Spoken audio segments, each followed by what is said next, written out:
বাইটি ঠাণ্ডা দিন আহিছে, ঠাণ্ডা দিনৰ চব্জিৰে মাছৰ তৰকাৰী এখন দেখুওৱা।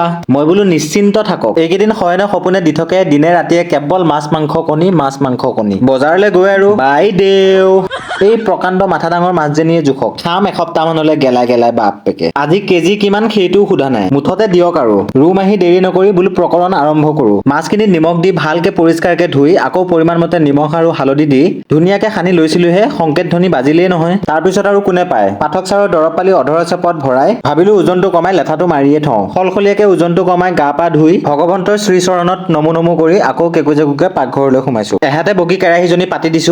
এজনে কৈছে বাইটি তোমাৰ বগী কেৰাহীজনীৰ টপিনাখন কলা। মই বোলো কি কৰিব আৰু, টপিনাতে তুলসী পাতটো দিলে ভগৱানে। বাৰু কেৰাহীজনীয়ে চকু চাট মাৰি ধৰাৰ কাৰণে ছানগ্লাছযোৰ লগাই লৈছো, লগতে দামী এপ্ৰনটো পিন্ধি মাছখিনি ভাজিবলৈ আৰম্ভ কৰিছো। তেতিয়ালৈকে লেবেলটো দেখাই ফ্ৰিজৰ পৰা চব্জিখিনিও আনিলো। পিছে মাছ খালে বহুত তেলৰ খৰচ হয়, ভাবিছো কেইপিছমান শুকাই থওঁ নেকি, নহলে কেইপিছমান বইল বনাই খাব লাগিব। যেতিয়াই মাছ খাব লওঁ তেতিয়াই অবিবাহিতা গাভৰুজনীলৈ বৰকে মনত পৰে। মাছেৰে সম্পৰ্কটো আৰম্ভ হৈছিল যে 3 পিচ মাছ দিয়ে মোক পতাই ল'ব বিচাৰিছিল। মাল ডেঞ্জাৰ আছিল। ময়ো ভোলা ভাই মোলা, গাঁৱলীয়া হোজা অকোৱা ল'ৰাটো। তেওঁক যদি এৰি কিবা খাইছিলো পেটলৈও নগৈছিল। ভাবিছিলো এয়াই প্ৰেম নেকি, পিছতহে গম পাইছো সেয়া কালা যাদু। এটোপোলা সৰিয়হ জাৰি দুৱাৰদলিত আৰি দিছো, তেতিয়াহে ৰক্ষা। বাৰু ফুলকবিখিনি সৰু সৰুকে কাটি গৰম পানী দি 10 মিনিট মান তিয়াই ৰাখিম। আনহাতে বাপেকৰ ফলীয়া কলীয়া কেৰাহীটো গৰম হোৱাৰ লগে লগে মিঠাতেল দিছো। তেল গৰম হয় মানে পাচলিখিনি এবাৰ ভালকে পৰিষ্কাৰকে ধুই লৈছো। এতিয়া সমানে দুইটা কেৰাহীতে হজলা হজলিকে কাটি ৰখা পিঁয়াজখিনি দি ভাজিবলৈ আৰম্ভ কৰিছো। অলপমান পিঁয়াজখিনি ৰঙচুৱা হোৱাৰ পিছতে পেটুখিনি দি ভালকে লৰাই দিছো আৰু পৰিমাণ মতে নিমখ দি অলপমান আদা নহৰু দি আকৌ অকমান সময় ভাজিবলৈ দিছো।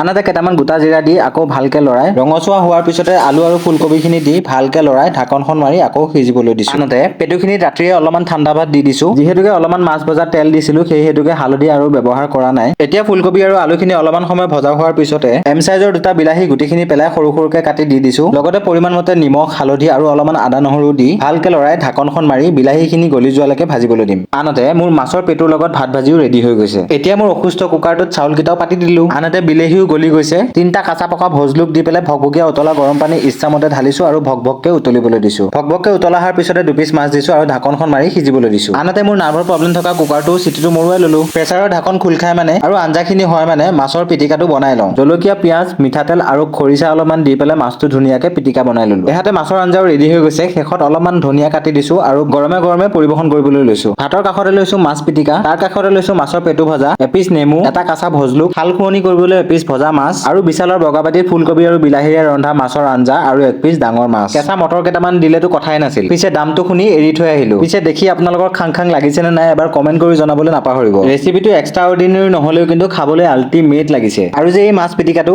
উফ, চবতে 10 আউট অফ 10।